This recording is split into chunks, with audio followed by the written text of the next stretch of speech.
Hey guys, StarCraft here, and I have with me a very special guest. There's going to be a bit of technical issues, some phone line connections, but hopefully we can make through at least half an hour of this. I'd like everyone to give a warm welcome to Brett Booth. Hello, how are y'all? How you doing? Yep. Hey, I feel so honored to have you here. I mean, everyone, those who watched my creator spotlight on you just earlier today, at least know a lot of your DC work, which is mostly what I've been getting. But you've been in the industry quite a while, haven't you?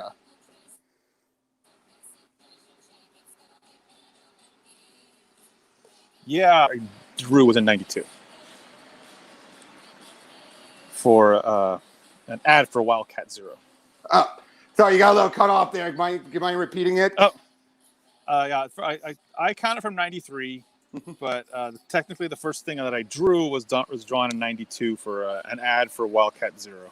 Oh, cool. And you, how long did you work at Image before you broke out to other companies? I think it was there till 98, 99. Whew. That was quite a while. Yeah. Yeah, so like what book? Sorry. Yeah, so about I think 90, and then I went back, and then I went back. I think, and then it did like another year or so there. Kind of lost you there. I think we got the gist of what. 2000. Oh, sorry, you're going in and out a little. Something. But I did mostly Backlash. And cool. Sorry, you were going in and out. Let me move it over that way a little. Maybe that'll work a little better. Okay, hopefully I'll move the phone. Maybe okay, but so yeah, you did stuff, but you were part of the Deathmate crew. You helped out taking over from Jim Lee on his Heroes Reborn Fantastic Four. How did that one go? Well, that one.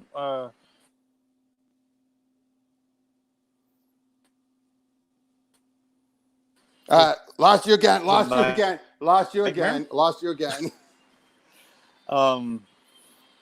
try over here. See if this works any better. See if that works better. I have to move the phone. Okay, there you go. Okay, one more time. Okay, I'll try this again. Okay, so the Heroes Reborn Fantastic Four, how that came about is Jim asked me to. He wanted me to draw that, but to get me to come on board for it, he asked me to do. He said I could do a Backlash crossover with a Marvel book, and I could be whatever with any Marvel character.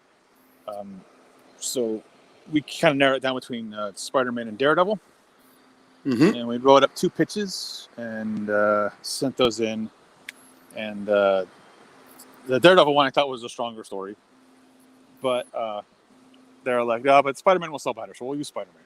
So, and unfortunately, that's when we find out, oh, by the way, it's not Peter Parker, it's Ben Reilly. Oh! And I was like, who the hell's Ben Reilly?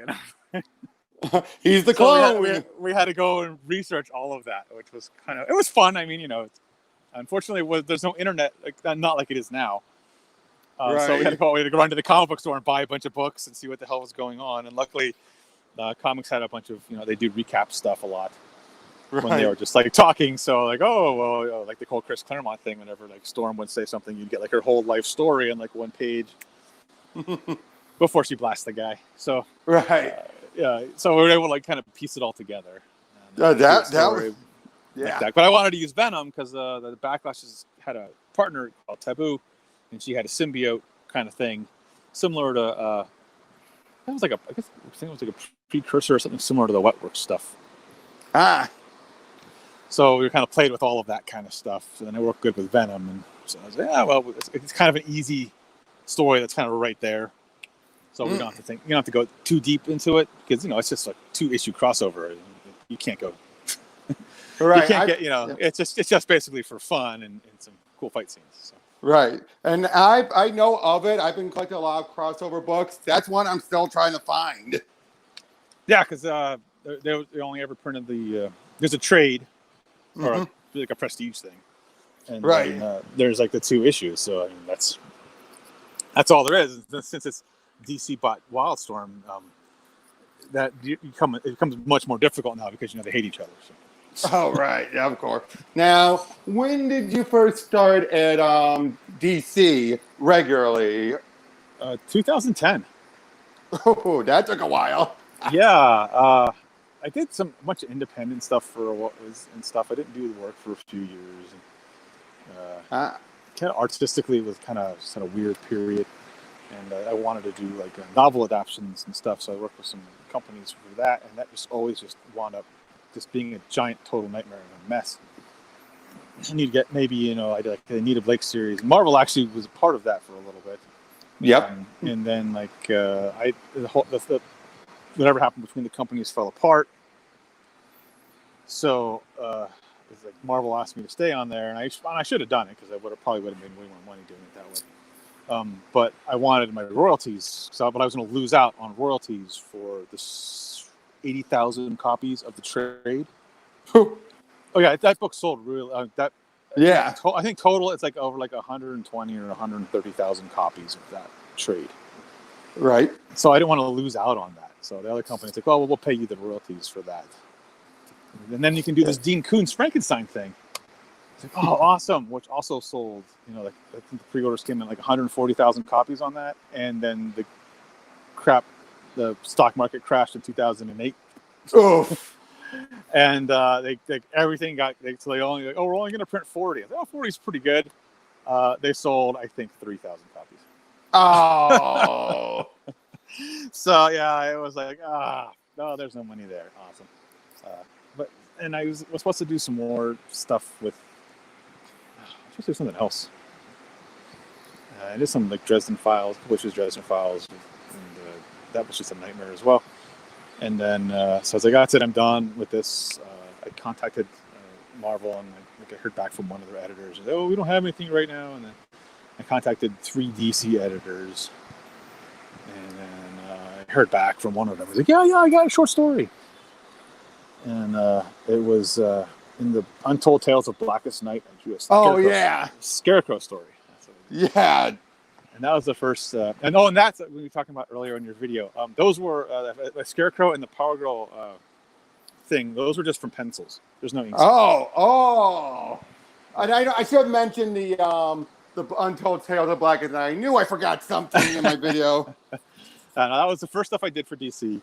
And they're like, oh, I got this story. I did that one, and then they offered me. Then they did the other one, and they're like, oh, we want you to do this other stuff. They started offering me more work. I was like, oh, okay, yeah. I mean, it was pretty easy. They weren't like. That was the problem with working with the book stuff is in the adaptions is they want a lot of changes to things because the author wants this, or and they get these super fans together to kind of go through things, and then they'd want these changes, and it wouldn't be. It's fine if it's like, oh, this character, his weapon is supposed to look like this, not like this. But they'd be like, oh, can you move these two characters closer together? Like I'm doing it on the computer and I can just cut and paste and move things. It worked traditional. And I was like, oh, screw this. Never mind. And that was too much. It's like, no, it's not worth it. So, but yeah. And then so they offered me, I wasn't supposed to actually do these, not yet. I wasn't supposed to. I did those two things and I turned them in like a week each. They gave me like 2 weeks to draw them, but I turned them in like a week. Getting stuff and making a good impression when I first started there, because I hadn't worked at DC before and I didn't really know anybody there. Jim was actually in Italy on his honeymoon, so because I had like contacted Jim, I was like, hey, I was thinking I may be doing some superhero stuff, and I didn't hear back from him until I had already been working at DC for like 2 or 3 weeks. Yep. You also did Starman, Congarella, and and I wasn't one I wasn't supposed to do. I was supposed to do a Jade one shot. And I was like, well, where's the script for this? And like, oh, sorry, there's a delay. How do you feel about gorillas? And I was like, no. So I was like, they're gonna make me draw. They're gonna make me draw. What is that? God's place. Gorilla City. Gorilla City. Yeah. I was like, oh, and I was like, no, it's Starman Congarella in Gorilla City. And I was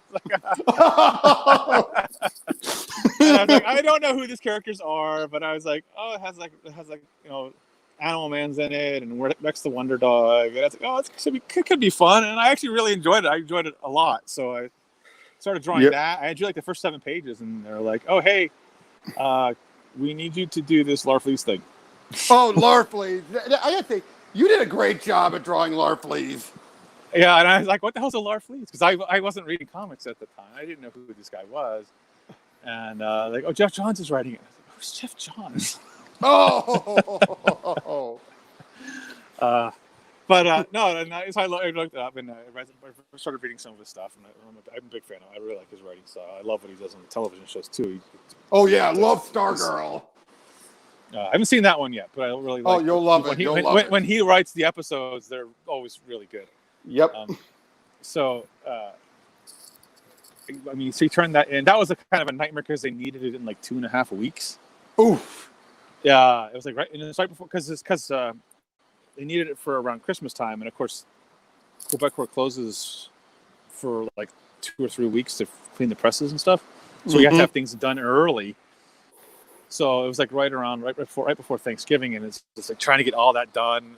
It was just I was surprised I got it done. Right. And I got to do like the thing with the maze, and oh yeah, I did an original maze with more pictures and stuff in it, and they're like, no, we want it to be like something with this symbol, and I was like, oh crap! So I did that on the computer. That was a lot of fun. So like I finished that up, and then they're like, hey, we want you to draw Justice League now. Like, oh, okay. And I was supposed to draw it till the 60. Yeah. But I drew like 3 or 4 issues, and like, okay, well, how do you feel about the Teen Titans? So they just tossed you around. They were just kind of tossing me around for a bit, but I was just taking whatever so that I could kind of get in at the company, because that's kind of how you have to do it when you first start out. You got to pay your dues, right? And that's part of it. So I was doing. Is that now doing the New 52? Is that why you got to do that splash page for or pin up for number 100? Yes. Because originally we were just going to go from that story, that book. Mm-hmm. I don't think Solstice was in it, but we're going back kind of like Connor, Bard, and but their costumes weren't really going to be changed or anything like that. They all knew each other, and I was actually laying out the first page of that story when I got an email. Don't do anything else. It's going to be a reboot. Else. Yeah. That's when they decided to make it a reboot. So I was I got script like the next week, but then we had to redo costumes, and that took like weeks. So right. Put us back, and it's like, okay. And then that one picture that they used for like the ads, that was just supposed to be for like something I did really quick to be in house, because they were like, they're having a big giant get together to go through and like all editorials, and to go through and like present their work to the editorial staff and the marketing, so they can talk about stuff. So I did that. Scott's like, hey, can you draw this picture real quick? I drew it real quick, sent it off to Andrew to color, and then like they used it for like an ad and all sorts of stuff. I was like, that was just supposed to be something quick in house. It was just kind of like I literally drew it like maybe like 4 or 5 hours, just so that they'd have something for this thing, for the presentation. Right. And so but now working on it, that was your first time working with Scott Lobdell, or have you ever worked with him before? The third time. That's the third time I was working with him. I worked with him on a 6-page story for Heroes Reborn. Oh yeah, with Dr. Doom and the Hulk. Right. I worked on him in an issue of Darkness. Oh. Which was a lot of fun. But this was the first time we actually we were supposed to collaborate stuff, because before the scripts were just handed to me. Right. And how was that working with him? We fought. Oh. We fought a ton at first. They apparently compared us to Chris Claremont and John Byrne. Oh no! We didn't talk for like 4 issues. Oh boy! And then we just kind of started talking again. I think with issue 5 of the Teen Titans, and then it just kind of started. And so I've been working with him, and that's kind of one things we I think finally got our kind of groove, because he was worried. He got mad because I put too many in the first issue of Teen Titans, Tim's looking at this screen thing with all these pictures of all the other metahuman teens. And Scott had only wanted like 5 images of it, and I drew like 50. Because and they actually made me change, because I had like Miss Martian on there. I had some other characters that they made me actually change. I went back in and like, who's all this Teen Titan stuff? So we'll just put like all these Teen Titan kids, so you can kind of pick and choose who you want to put on the team. And but Scott got mad at that, and got really mad at that, and so we didn't talk for a while. Ow! It's funny. It's funny now. Yep. What? Hey, well, you clearly never worked with each other ever again after that. Yeah. No. But so I mean, now. Go ahead. Yeah. Go ahead. So Solstice, was this meant to be a version of Solstice from the end of JT Kroll's run, or was this meant to be another character and you went with a different name? I thought it was supposed to be the same character, and then she was supposed to go through part of the year, because she was experimented on at Nowhere, I believe, in Antarctica. So she was supposed to go through like part of the year she'd be like the smoky, charred thing, and then the other part of the year she'd be normal. That was the original plan. DC was really big on wanting characters. They didn't want they wanted you to be able to tell the character from their silhouette. So they wanted the costumes and stuff to look so you could see who it was right away from the silhouette. So like that's why Skitter had kind of like weird things and appendages. The appendages. She's kind of based off of, because I was trying to bring in some Wildstorm stuff behind the scenes. So she was kind of. I was going to try to make her like, originally my idea was like the Taboo character in the Backlash series. She had the symbiote, which is based on like vampires, and I was going to kind of say that vampires were kind of some sort of vampires, but they're not really vampires. They're kind of like space vampires. So I was going to try to bring her in. There's actually a scene in the annual, with like with Taboo's hair, hand, and tail, saying "Come here to get rid of your Skitter." They were trying to. Issue 6 of the Titans, Teen Titans, with Static in it. Scott loves to have the characters out of costume. Right. So he had Tim Drake show up with the other Teen Titans to Static's lab where he was working at, and so editorial was like, no, they're gonna figure out that he's related to Bruce Wayne and Batman, and I was like, oh, so you're gonna have to redraw Tim on all these pages, and this was like 3 days before we're supposed to go to film, and I was like, oh yeah, that's just not gonna happen. I was like, what if we do a compromise and I just put him in a mask, right?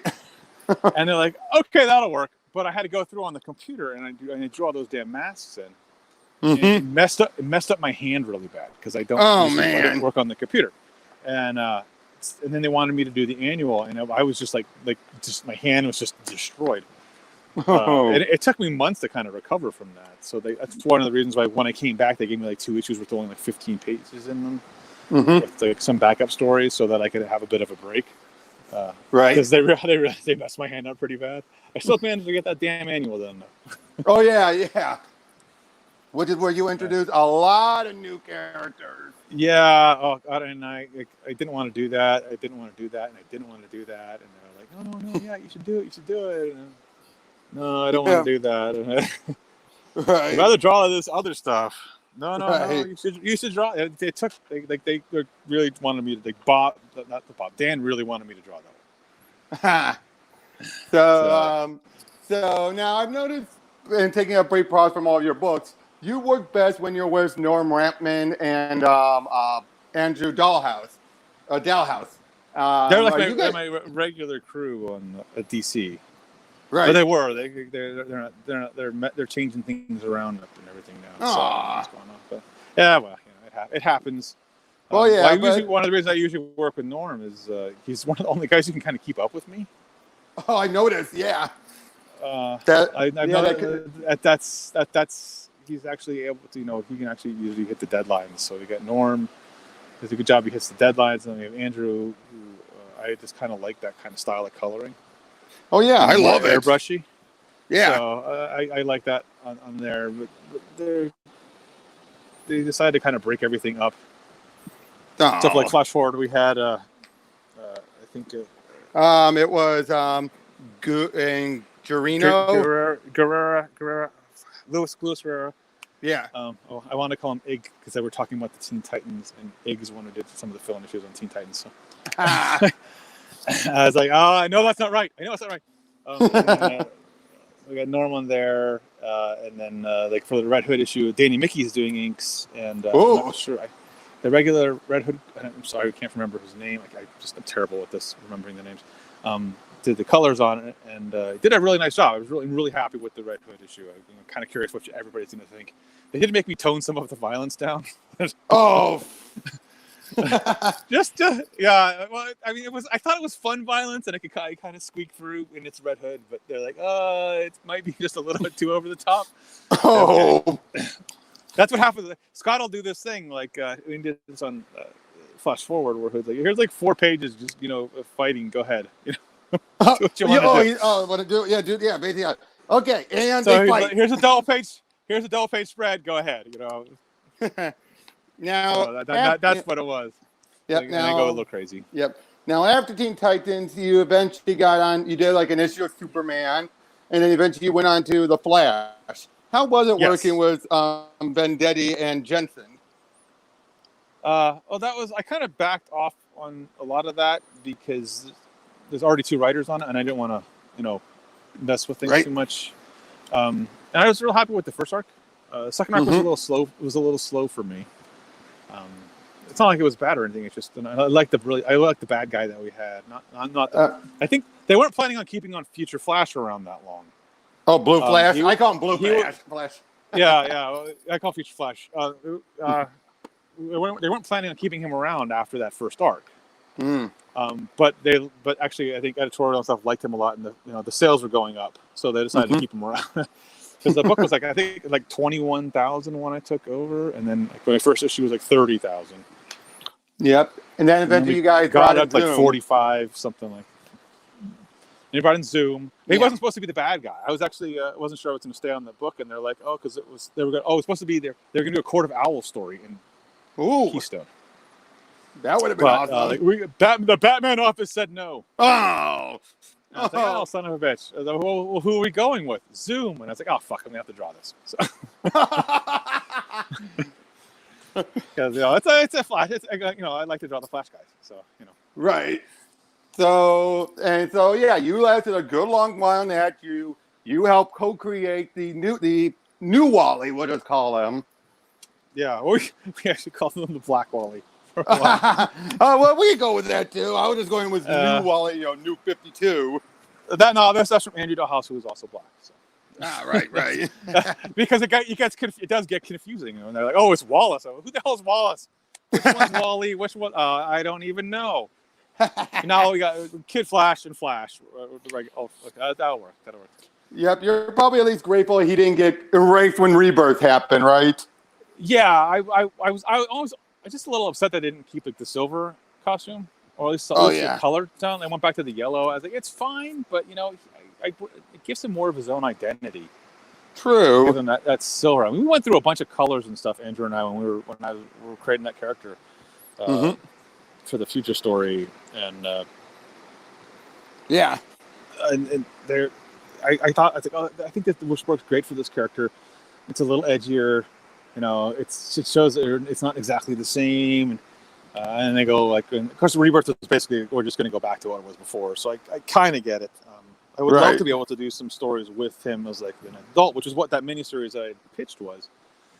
It was him you told me that off stage. Oh, I'm sorry. I thought you were off stage. Yeah, I had a Wally West miniseries with the Black Wally. Right. That were good. That I was supposed to do after my Flash run, and they decided they didn't want to do it. But I really wanted to do some more with that character because I really quite liked him. I know people are like, "Oh, he's kind of mean." Like, yeah, but he had that horrible childhood. Right. The whole point is making him into the hero. And exactly. If you read the original Wally series. Wally was a bit of a jerk. He was a jerk. Yeah, he was Yeah. a womanizing jerk. Yeah. And him becoming the hero to fill, Barry's shoes is what made him. That's why he's so endearing to so many people. Especially So you have to after kind of take it from that. Yeah. especially after he got the began to become the Flash. He was like, I don't want to say he was all like, I don't want to. It was more like okay, I'm going to be the Flash, but I'm not going to overshadow Barry. I respect him too much. Yeah. And it took until Mark Waid before he finally got past it. Yeah. I mean, it was a long haul, but it endeared the character to people. Exactly. So you have to, sometimes you have to kind of start off. I know a lot of people just want fully fleshed, awesome characters right from the bat, but it doesn't always work that way. No, it's not always the best way to do it. Exactly. So, I mean, we had a glimpse of this Wally from the future where he came back and sacrificed himself to save Barry.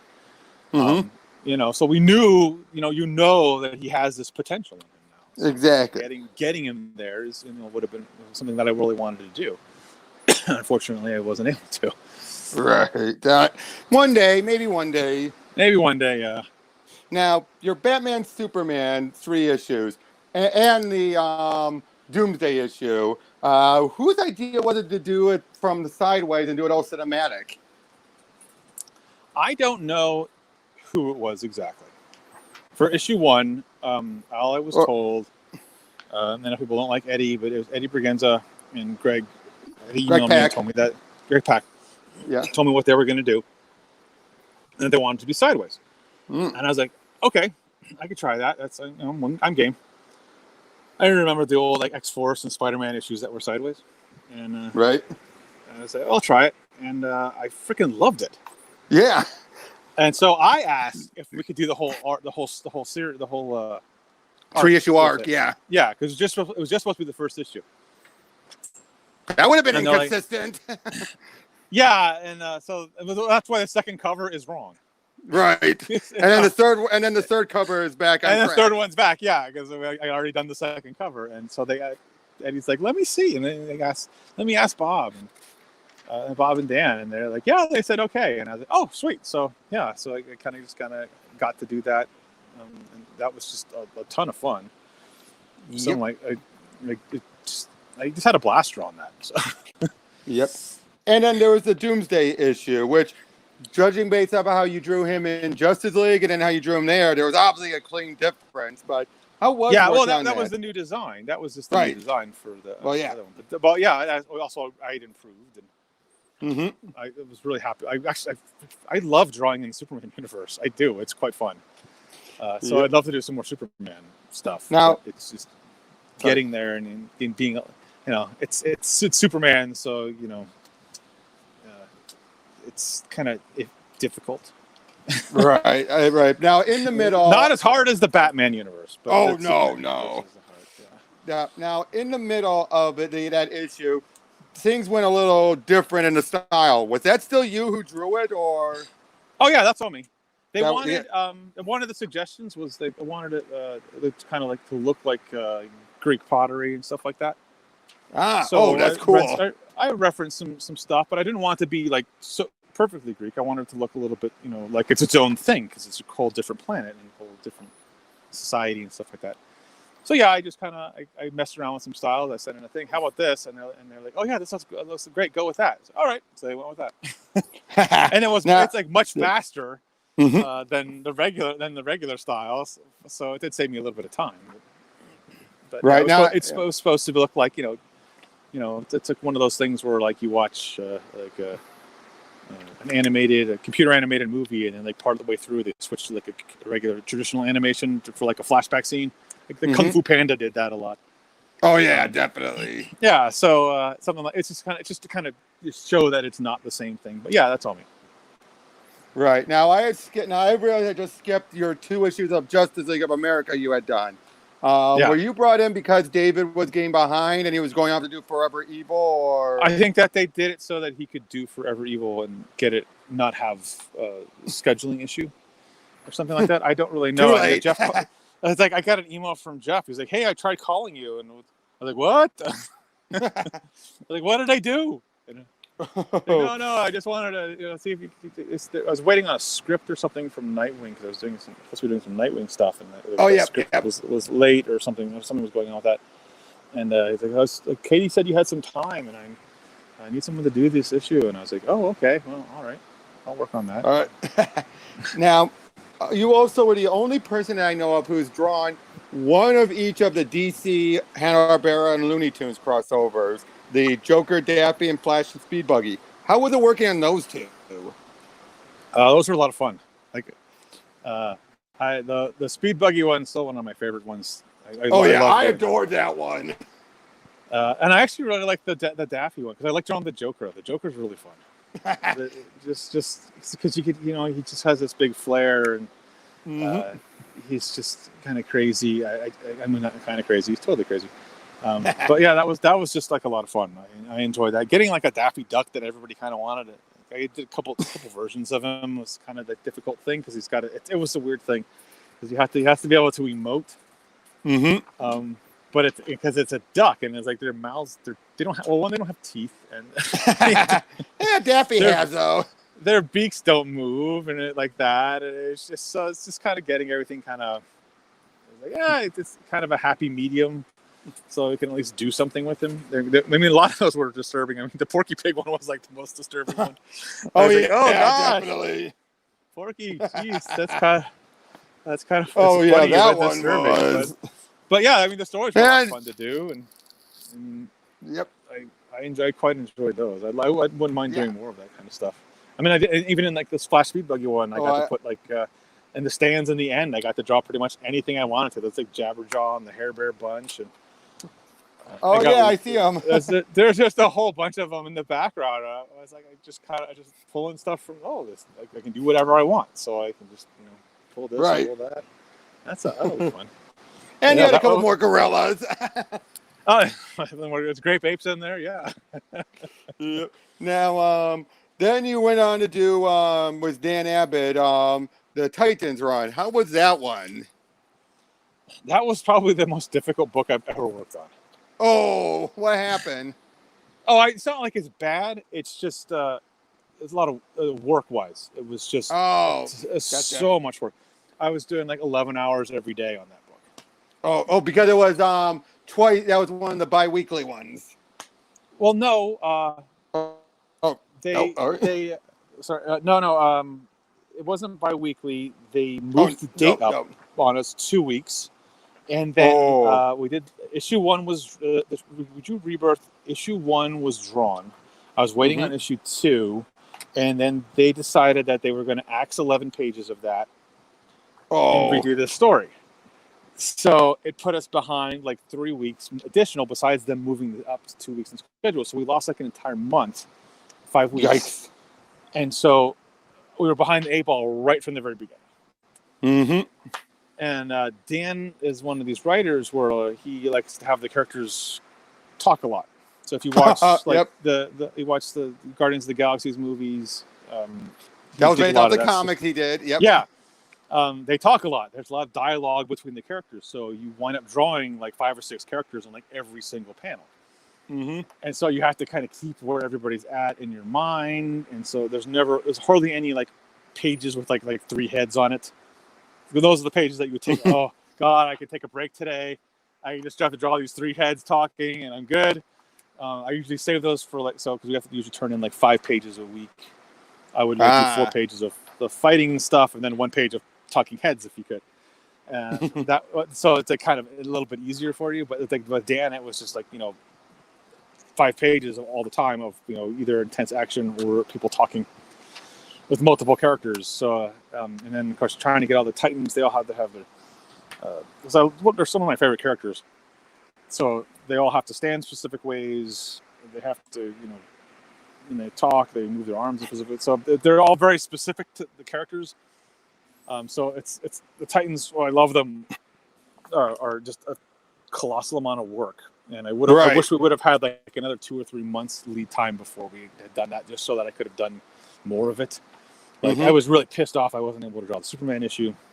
Right, they got to leave weeks to do that one, yeah. Yeah, and then there's like 2 issues later on. There's 2 issues. 12 and 13. I can't remember. We got Kenneth Rockerford in, and then Vikander Marin came in and did 1 and 2. But I hate like even when I was doing the Flash and we'd have partial fill-ins. I draw like half of the thing or part of the thing, and someone else would draw the other part of it. So I was like on every single issue. Right. For my Flash run. Yep. But this one I just couldn't do it. I mean, I was physically like, I took a break because I was so tired after issue like 11.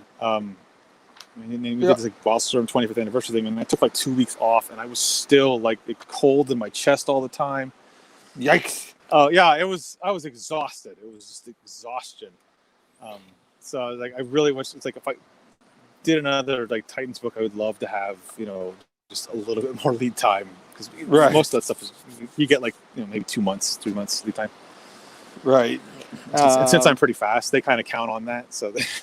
Yeah, you are fast. You are fast but detailed. Yeah. I give you props for that.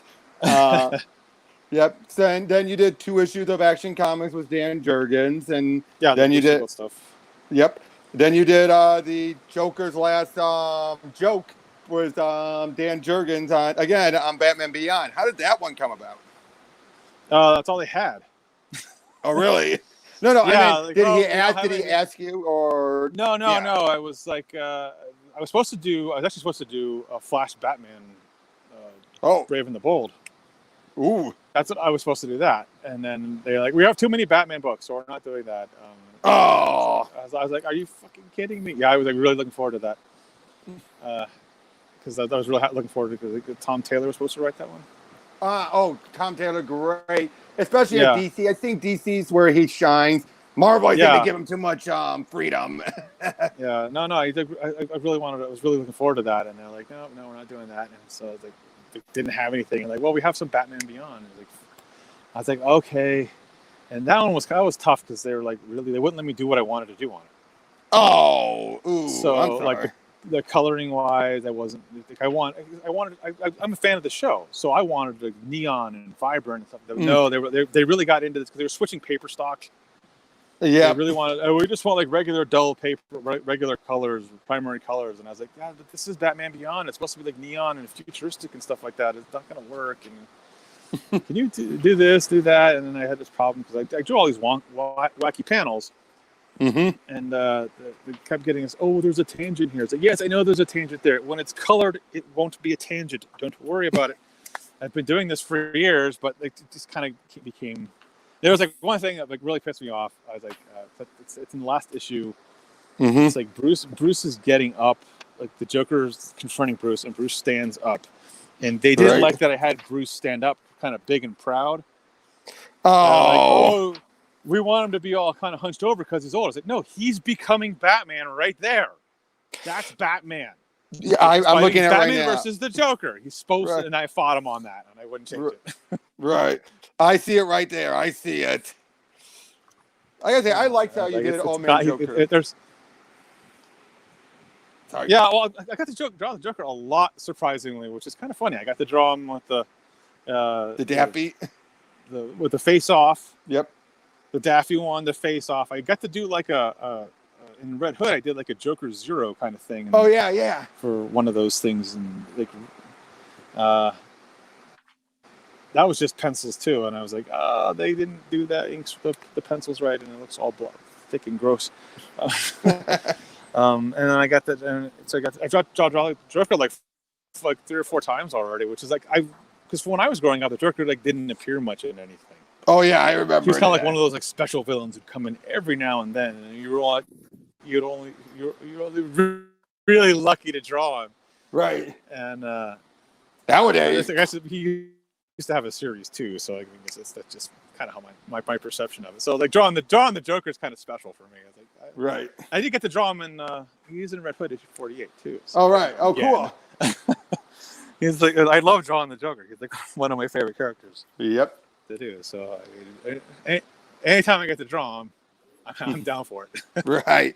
Now, the most recent thing, of course, you did was Flash Forward. Now, were you at all aware of the fallout that happened with Heroes in Crisis? Because I know about Joshua Williamson had already told me, and I talked to him, Scott Collins almost right after that issue came out. I saw him at a convention, talked to him, and he's like, "Oh, we got plans," but apparently Scott and you had plans too. Yes, I was. Lost you. Hello? So, and oh, sorry. Yeah, I can hear you now. Sorry. Yeah, you said I was, and then you got cut off. Hold up. No. Someone said me on Twitter, yeah, so yeah. so I wasn't sure. I didn't want to say anything. I was just kind of pissed because I was like, oh, and when I read it, but knowing how this works, I'm pretty sure this is what happened. Like Tom King turned in his story. Yeah. From what I've heard that he didn't have anything like specific. There was like no like the bad guy or the guy who killed everybody. Oh yeah, they picked the characters. They picked the character. DC picked the character, so he was kind of forced into this is what's going to happen. Because it's kind of funny because when I was reading the stuff like with him talking to the camera and stuff before this, he sounded like Wally. But when I read that issue, it didn't sound like Wally at all. It just sounded like no one thought it was Wally. Yeah, so I mean, I actually wasn't working at DC at the time when they decided to do this flash forward thing. I was actually at Valiant doing Bloodshot. Oh, right. And so like they sent me an email about it, and Jeff Lemire was supposed to write it originally, not Scott. Oh. And then like the next week, Scott calls me up the next week. Hey, guess what? And I was like, what? He's like, I'm working with you again. And I was like, what? And he's like, I'm doing the Flash thing. I'm pulling into DC office right now. I was like, oh, okay. And then like again, like 2 days later, I get an email from the editor. Oh, by the way, Scott's writing this now. So it's kind of funny because I had actually these Walmart books. I was originally told that they were thinking about doing a Wally series through that. Oh. And I had recommended Scott for it. So the speed buggy thing is like, look, the Flash people who are actually Flash fans really enjoyed Scott's Wally. Now Scott hasn't read a lot of Wally. He read the original. Barry? The original 12 issues. Those are the ones Scott's read. Oh. And he read, like 30 years ago. So, he read those. Could have fooled me the way he handled it. No, he did a great job. So I would send him stuff, and he'd ask me things, and he'd get phone calls and emails and messages, and he'd ask me questions about the character, and I'd answer the questions. I thought I did a great job with it. So the fans really seemed to like it. I was like, well, maybe if we can get a Wally series, we can get Scott on there. So when they brought Scott in for the Flash 4 thing, I was really excited, and I want to work with Jeff Lemire too. So I was like, oh, lost you. Lost you again. Sorry, sorry. I lost you right as you said you want to work with Jeff Lemire. Yeah. It's a win-win. Do you know what Jeff had in mind? No. I never saw anything. No. Because I can tell it. I guess it would have been different. It probably would have been very different. I'm guessing it would be because Scott was, since I worked with Scott before, he kind of plays some of my strengths. So he gives me, you draw like all these characters, you draw this, you draw that. I'm sure Scott in the Multiverse, and Scott enjoyed drawing all this enjoys making up all this weird stuff for me to draw. I think part of it's just to kind of see if I can pull it off. Yeah. Now, how much of Flash Forward? I was just saying, how much of it was your guys' idea, and how much of it was editorial telling you take it in this direction? Well, that's what editorial said, take it in this direction, and then Scott basically is like, okay. I know Scott fought for the kids. Oh yeah. Originally, they wanted the kids to kind of just be like apparitions. Oh. And Scott's like, you're gonna piss everybody off again. Yeah, and I agree. I was terrified of that. I'm like, please don't have him go away. Please don't have him go away. No, Scott fought for that, and you can thank him for that. I actually snuck in what's her name's costumes. Iris' costume. Yep. Her because like I put it underneath the other thing, and we got the colors back. I was like, oh, that's wrong. And what do you mean? And it was like a couple days before we're supposed to go to film, or the day before we're supposed to go to film. or not keep playing, going to be printed. The print. They don't do film, they don't do film anymore. Sorry, anymore. I was like, okay. Yeah, they used to use blue line. Oh yeah, it's a whole thing. Right. And so they oh, she's wearing this costume. Oh, okay. So they put her in the costume, but I think it was, there wasn't a lot of time to make a lot of changes or anything like that.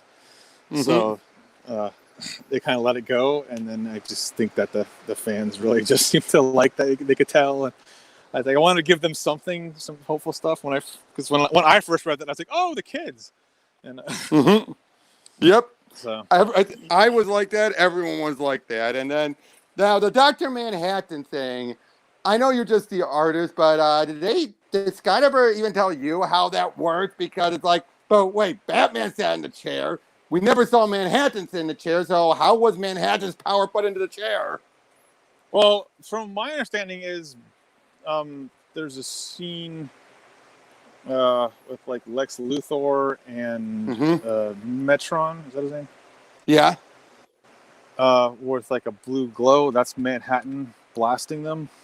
Oh no! It was Owlman and Owlman. Yeah. Okay. And Metron. Owlman and Metron. Okay. So basically, my understanding is whenever you sit in the chair, you get all it traps their abilities too. So they give all the abilities of anybody who's ever sat in the chair. Oh, so that's why it overrode Wally. Yeah, but it it did and it didn't. Right. Well, we know now in Death Metal it didn't, but yeah. But yeah, so so that was the thing, and I was like so pissed that they put out the ads and the pictures like the day before it came out. I was like, oh come on, you couldn't have waited a day to surprise everybody with that. Oh, yeah, no kidding. And now also your little backup story from that would have been the Free Comic Book Day got put into a trade. That must have been a blow, right? Well, the funny thing is, like when Dan left, that was the last thing he read. Right. Was our finished thing, the whole thing. It was going to be printed that day. Oh, that was the last thing he read. So they stopped all of that, and then Scott's like, they might be having me redo pages. They're having me rewrite this thing, and they're doing this and they're doing that. And they didn't say anything to me until like the next week, where they had me add a couple. Lost you again. To the snap. Oh, I don't want to give too much of that. Again. Sorry. You hear me now? Yeah, you said a couple of weeks. You said a couple of weeks and then cut off. Oh, yeah, and then they had me make some art changes to the snap and stuff like that. Right. Because I don't want to say what it originally was going to be, because it was supposed to go into the G5. Yeah, G5 stuff. Yeah. Yeah, I don't know if what's going on with any of that. I have no clue. Right. So Jim's Jim's much more closed-mouthed and quiet about stuff like that than Dan was. So I don't. All right. So originally, so you reworked it so into Death Metal instead of Generation 5. Well, it was supposed to go into Death Metal. That was going to kind of be like something. The snap happens, and then there's that page with the Death Metal stuff. Mm-hmm. But there's like 6 pages of. There's like double page spread of Wonder Woman, double page spread of Batman, and double page spread of Superman, and like a lot of their history about basically about how it doesn't fit. Right. We know about I know about that one. That's how things didn't go, and Wally was trying to fix everything, and then we would go into the Death Metal because he's like, someone's already messing with time, or someone's already messing with this reality fixes already, and then we go into the Death Metal. All right.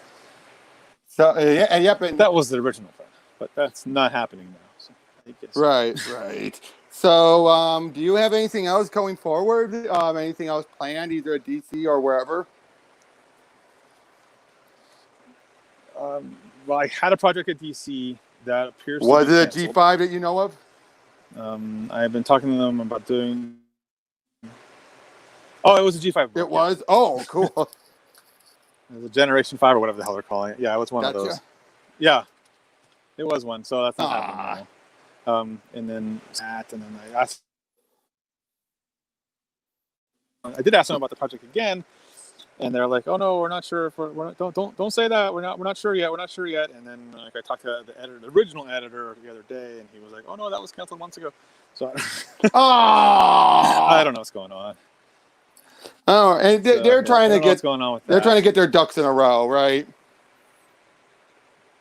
Oh, I think that's part of it. I mean, well,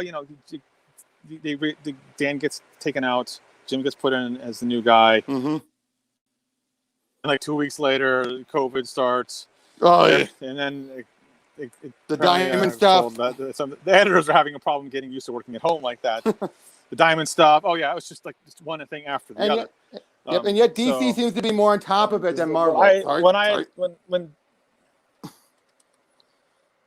yeah, well, they're trying to make sure everybody has work, so they're kind of spreading the work Mm-hmm. around a little bit more. Just they're trying some more digital stuff, which is I suggested to them a while ago, and I'm happy they're actually doing that. Yep. So I'm just kind of waiting to see what they do, but I'm working on commissions, and then I have my own creator and stuff that I'm working on. Cool. So yeah. Yeah, I'm hoping to launch a Kickstarter-y Indigo.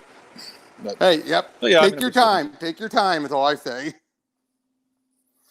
Yep. So yeah, well, I mean, I have I have one of the Indiegogo thing or Kickstarter thing. The one thing I'm done with that. It's penciled. cool. Script's written. I'm waiting on some the cover inks and some colors and then some letters. So that's that. I'm just about ready to go with that. But just getting everybody together, it's like I have a much more appreciation for the editors now because it's like hurting. Like they used to call us atheists, cats to do something. It's like everybody has their own thing that they're doing right now. So getting it, I just get them. I was like, I just need this cover. Hand me this cover. Oh, I'm doing these commissions. No, I just need this one cover. I pay you. Just hand me the cover. Just do the cover one day. Yep, I hear you. So it's like I hear you. Trust me, I hear you. So one thing I was always curious about with your artwork is that do you intentionally go in for more the traditional style? That's what I call artwork like yours. Because that's the vibe I always get. You really stay more traditional compared to some people who go more abstract. Has that always been your preference, or you know?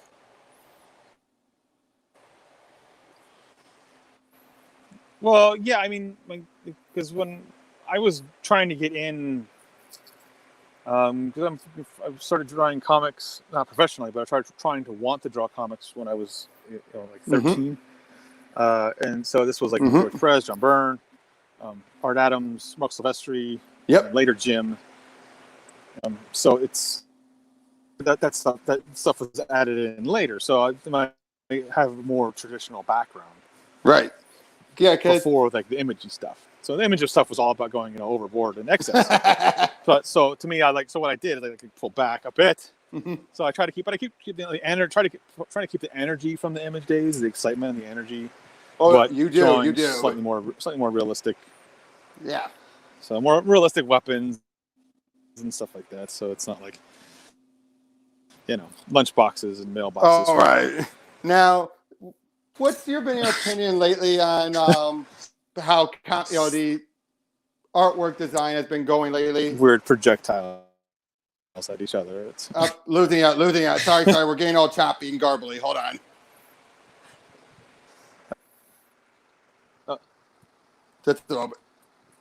Okay, there we go. I think we're good now. That's funny. Okay, so more dots and it was choppy. Go ahead. Yeah, but yeah. So when it comes to current artwork, and I know there's a lot of people, be it the crowdfunding scene or the mainstream scene and all that stuff. Where do you stand on when it comes to just what, like, do you want to draw people, like heroes as the idealized, or where do you stand like those who say, oh, we should be able to see ourselves in the heroes? I'm more the idealized. That's just kind of how superheroes were for me whenever I was growing up. I'm not particularly interested in seeing someone who looks like me, unless it's a comedy. Right. Being a superhero, it's just I want to see, like the cool Superman where he's like lifting up, or the Hulk when he's like, I want to see like the muscles and I want to see the strength. Yeah. And, Or the girl. the intensity. You want to see the curves. Well, yeah. I mean, Right. That depends. I mean, Yeah. It's like She-Hulk is, I never got why they made her breasts so large. True. Well, because I was like, I don't get it. She gets all big and muscular, but then her breasts get like 3 times larger. I never understood that. The way I thought was she got exponential in all regards. It was one of those weird tropes. It's a weird comics trope, but I never really got why. I was like, that doesn't make sense because that's just not what happens. Right. When a woman gains a bunch of muscle mass, they generally don't get big giant breasts. True. But okay, True. But you can also it's not my thing. So yeah, but I was also saying if you go with her, the Hulk, any Hulk form is based on the subconscious. It probably had to do with the fact that Jen Walters was. That would actually make at least a little bit of sense. Yeah. Yeah, because if you go with that, like he was flat as a board. I always like how John Byrne drew her. Yeah. That was. Yeah, I mean, Well, I mean, that's the whole thing. It's like you watch like the first Spider-Man movie with Tobey Maguire, and he's like a little geeky guy, and then he gets bit by that spider, and then the next morning fantasy kind of thing. It's a very male thing. Yeah, but it's like, superheroes need to be, muscular. They need. Yes, I mean they could be more live muscle, but they need to be, kind of a badass. I mean, there's a whole. Yep. I think that's part of the thing. It's like. Men want the characters to be someone they can aspire to, and women kind of want it to represent how they are. Exactly. Because they're good as they are. Males like no, I'm not. I'd be better if I looked like this, and you might not be. True, and I can understand why. But I think that's just part of the thing. Right. Now I can understand why some women. I mean, I watched a thing with Whoopi Goldberg saying this. Yeah. Whoopi Goldberg said something. She's like, she wants to see like I don't know. I mean,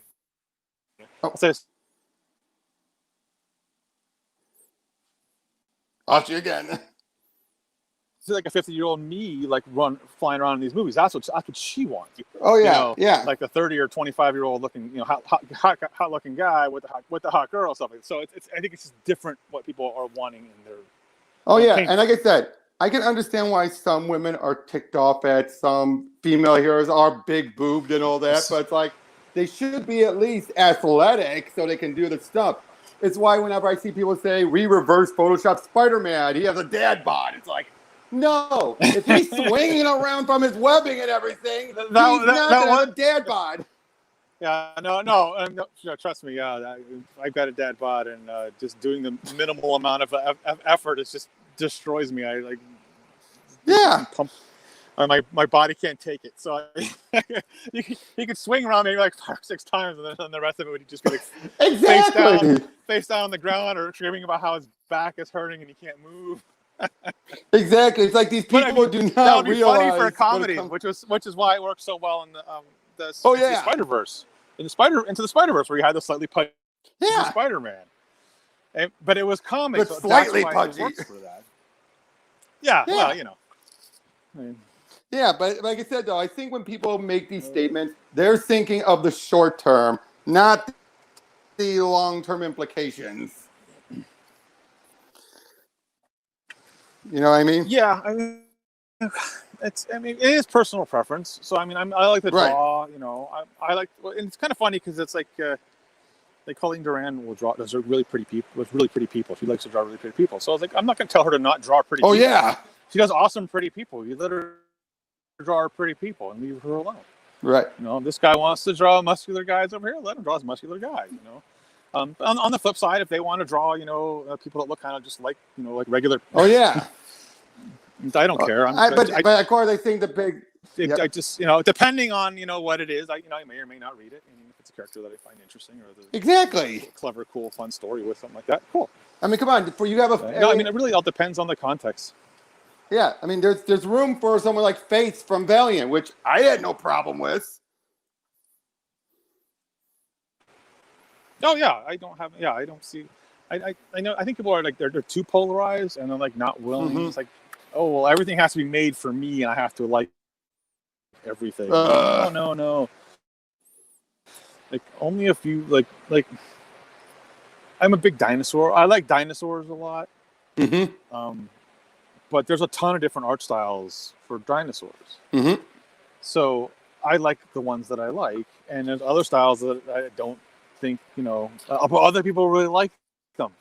There's this new trend that make T-Rex really fat. What? They're a reconstruction of the Sue model, and they put her Australia or belly ribs really low. Belly ribs just have these ribs in their stomach, and they don't really attach. They're not attached to kind of keep their because they got big. There's a big giant tons of stuff innards there hanging out, right? And then it would just kind of flop around. So they have these nice and tight, and they've restored like with this kind of like rounded belly, so she looks like she's kind of pudgy. And I was like, watching the people who restore her, they're drawing all these animals. They're like, oh, we're gonna get all these pictures of animals, and they pick all these animals that are like from zoos, and the animals in the zoos are generally fat. Animals because they don't actually get enough food all the time, and they have to hunt down their food, so they're in good shape. Those are the animals you should be looking at for the dinosaurs, and not the zoo. But that's the current popular trend to make all these damn dinosaurs look fat, and it drives me up. Hey, sorry, I was to say, just won't buy that stuff. Right. It looks like things are starting to get a little bit worse. It's just the way it's go by. No. Well, and to me, that's just like the television. Unless there's like some sort of supernatural or science fiction. Sorry. Hear me still? Yep, I can hear you. Yeah. Can you hear me now? Yep, I can hear you. Yeah. So basically, lost you right as you started again.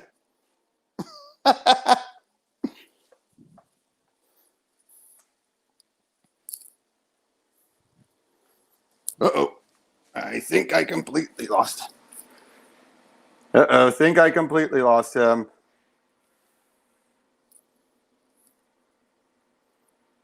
Yep. Well, I guess we completely lost him that time, guys. Sorry about that. But, hey, it was fun getting to talk with him. And I think we got a good lot of information from him. Oh, wait. Is he back? Hello?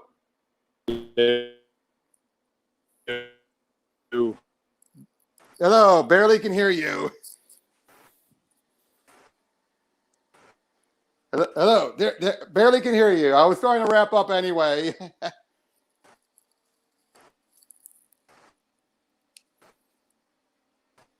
You're going in and out. Anything? Yep, there you are. There you are. Oh, there we go. I was starting to wrap up anyway. I was starting to wrap up anyway, actually. And it's starting to get a little worse.